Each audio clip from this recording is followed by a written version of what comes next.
O InDesign é bem parecido com outros programas da Adobe, como Illustrator, After Effects e Flash.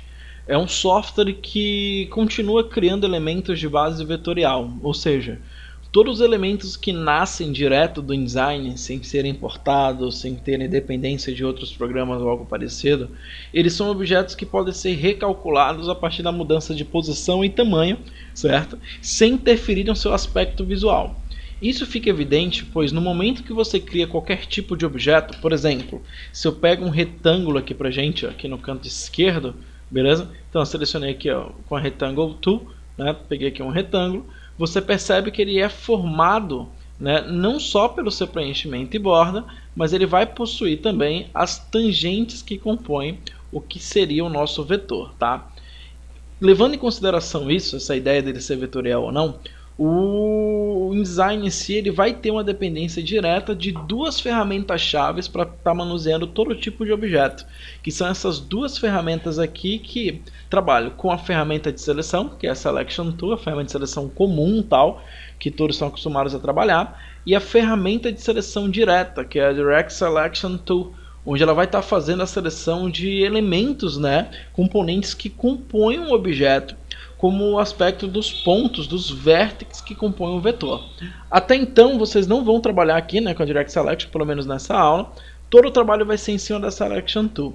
Então, o que vocês percebem? No momento que você tem um objeto, não importa qual seja, sendo ele um vetor, um texto, uma imagem ou algo parecido, a Selection Tool ela vai ser responsável em estar deslocando esse objeto dentro da composição, como vocês estão vendo aqui, e também para estar aplicando transformações de aspectos simples, sendo elas, além do movimento, como vocês viram, transformações como a rotação, posicionando o cursor próximo aqui das extremidades do elemento, eu consigo estar rotacionando para a gente, beleza?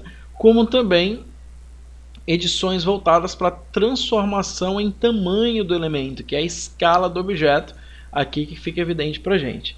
Todas essas deformações, sendo elas de escala, de rotação, de movimento, elas vão ter dependências de alguns atalhos que vão ajudar a gente bastante no momento de começar a trabalhar com o InDesign, como por exemplo, toda vez que você tiver interesse em estar aumentando e reduzindo o objeto de forma proporcional. Bem semelhante a quase todos os programas da Adobe e vários programas que trabalham com elementos gráficos, ao você ter esse objetivo, pressionando Shift no ato de escalonar o elemento, você percebe que ele consegue fazer essa escala mantendo a proporção ao tamanho original que o nosso objeto tinha. E a partir do momento que você pressiona o Alt aqui, de forma simultânea, né, com o Shift, você consegue fazer o mesmo comportamento, né, de escala proporcional, só que nesse momento visando o centro, o que dependendo da situação seja extremamente necessário, tá? Então aqui, sem o Alt, somente o Shift.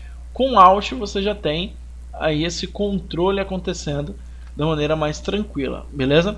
Esse controle de fixação, vamos dizer assim, pressionando o Shift e tal, ele também é presente no momento que você move o objeto. Tanto que se eu não estou pressionando nenhuma tecla e consigo deslocar aqui o meu objeto, eu posso muito bem estar trabalhando com ele, pressionando o Shift, onde eu vou ter um movimento fixo.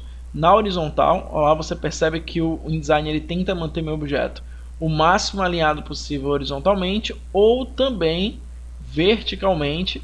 Eu tenho esse controle acontecendo aí, eu já tenho essa base aí agora, ok? Então muito fácil essa maneira de trabalhar, não tem dificuldade nenhuma.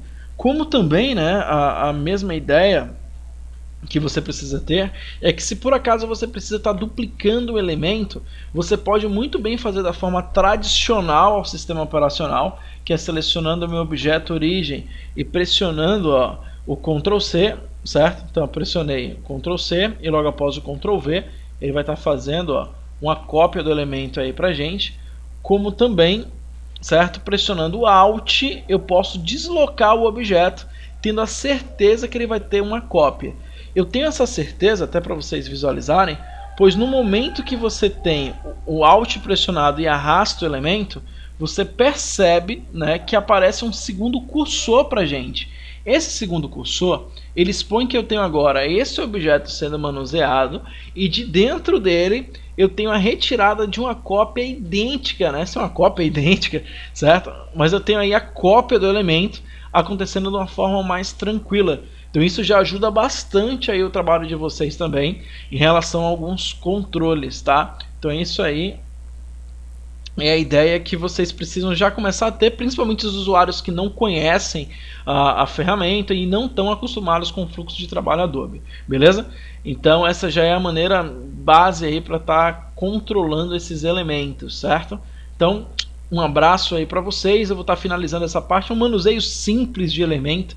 Próxima aula eu vou estar mostrando um pouco para vocês da Direct Selection, um controle de vetor, e aí a gente já trabalha fazendo uma conversa entre texto e elementos vetoriais, tá? Então até a próxima.